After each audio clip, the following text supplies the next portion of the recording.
The story is set in the context of a wealthy Jewish family, where family relationships and inheritance traditions are highly valued. The analysis of the characters is not limited to their roles in the story but also serves as symbols for theological aspects and human psychology. The father, wealthy, benevolent, patient, authoritative yet not imposing, respects the freedom of choice, free will, of the younger son by dividing the property even though he knew it was wrong. Unconditional love, he allows humans to follow their own willful path but always awaits their return. When he saw his son from afar, he ran to him, an act of humbling himself, and embraced him. Boundless grace. Forgiveness is granted immediately, surpassing any apology or merit. Regarding the elder brother, patiently explains and invites compassion. Justice accompanied by mercy. He wants all his children to share in the joy. The father represents a love that is not limited by law or superficial fairness. The restoration of the son's status, robe, ring, sandals, is proof of complete restoration in the relationship. The younger son, impulsive, reckless, desires freedom without responsibility, self-satisfied and thoughtless. Lost humanity or fallen believer. Willfully demanded the property, wasting it in a dissolute life, the tragedy of separation. Symbol of sin, the rejection of the source of life and following one's own path, leading to spiritual poverty. In the pigsty, he repents and decides to return, only asking to be a hired servant.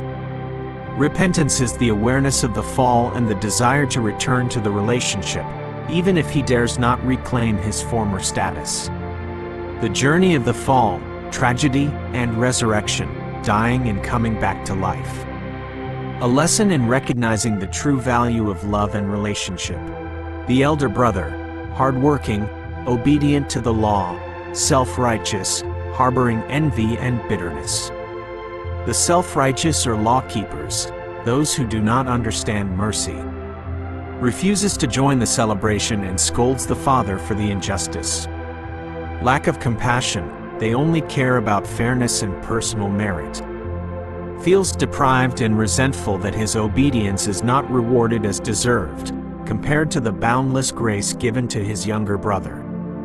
Symbol of spiritual complacency, serving for personal gain, not out of love. The opposition between law and grace. It is a warning that adherence to the law does not guarantee understanding or compassion. Each character plays a vital role in conveying the message of grace. The father extends grace. The younger son receives grace through repentance.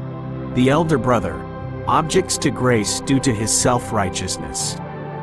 This parable teaches that the tragedy of self-will is always counterbalanced by the boundless grace of waiting love.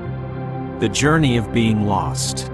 This section describes the younger son's misguided choice and the inevitable consequences when a person seeks satisfaction and absolute freedom outside the framework of relationship and responsibility. Demanding property, the initial act of self-will. The younger son willfully demanded that his father divide his share of the property while the father was still alive. According to Jewish inheritance law, the younger son's share was usually 1/3 of the total estate. The elder son received 2/3. This act was utterly disrespectful, as it was only supposed to happen after the father's death. This action was equivalent to the son telling his father, "You are dead to me. I want my rights now." The father, representing God, respected the son's free will and accepted the request, even knowing it would lead to ruin. Human self-will is the root of all separation from the source of life, represented by the Father. Sin begins when a person wants to self-determine their life, separating from the Creator and the source of blessings. Symbol of the fall. He gathered all his belongings and traveled to a distant country. Distant country is not just a geographic distance but also a spiritual and relational separation from his father and family. It is a place free from the father's influence or discipline. He wasted all his money in a dissolute, debauched life, wasting his substance with riotous living. A debauched life is the attempt to fill the void of a lost relationship with fleeting pleasures. He not only wasted money but also wasted his dignity, time, and future. Famine and utter misery, complete degeneration. When the property was exhausted, a severe famine occurred in that country. The external poverty reflected the internal emptiness. He became utterly miserable and had to take up the vilest work for a Jew, herding pigs, pigs being unclean animals according to the law of Moses. Herding pigs represents the ultimate fall, a complete abandonment of religious identity and human dignity. He had to become a slave to a master in that foreign land to earn a living, completely losing the freedom he had initially sought. The starting point of repentance. He was so hungry that he longed to eat even the pig's food. This is the climax of the tragedy and the loss of dignity. The material and spiritual tragedy was complete. This misery was a direct consequence of his initial self-will. In his desperation, he came to his senses, realizing, "How many of my father's hired servants have food to spare, and here I am starving to death." This realization is a comparison between his current suffering, separation, and the blessings he had forsaken, the relationship with his father. Tragedy is a necessary stepping stone for humans to abandon self-will and return to the truth. Pain and despair force a person to confront the truth about their choices. From that realization, he decided to return, not daring to demand the status of a son but only asking to be a hired servant. The journey home and restoration. The son decided to return, not asking for his status as a son but only to be a servant, hired hand in his father's house. This humility demonstrated genuine repentance. "I have sinned against heaven and against you, and am no longer worthy to be called your son." Unconditional love and restoration.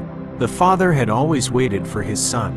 While he was still a long way off, the father saw him, symbolizing God's understanding and love transcending all distance. The father ran to embrace his son, an unusual act of self-abasement for an elder in those times, and kissed him warmly, even before the son could utter his apology. Grace precedes repentance. God's love and forgiveness are always ready, surpassing human expectations and actions. Restoration of status. The father commanded, the best robe, restoration of honor and status. A ring, restoration of authority and prestige, a sign of an heir. Sandals, restoration of free status, servants went barefoot. A great feast, celebration of the resurrection of one who was dead. The older brother, representing self-righteousness. "I have been serving you for so many years and have never once disobeyed your command," refused to attend the feast and could not accept the grace extended to his brother. He did not understand his father's boundless compassion. The father gently invited the older brother, explaining that relationship and resurrection were more important than fairness or merit. The father said, "You are always with me, and all that is mine is yours," assuring his rights and love. Boundless grace and love. This parable does not focus on punishment or retribution, but entirely highlights the grace of God. Unconditional forgiveness. The father forgave, not based on the son's merit or compensation, but based on love and genuine repentance. God's love values the return and resurrection of a lost soul more than anything else. The father said, "For this son of mine was dead and is alive again. He was lost and has been found." If you like this video, don't forget to like, comment, and most importantly, subscribe to the channel so you don't miss new content.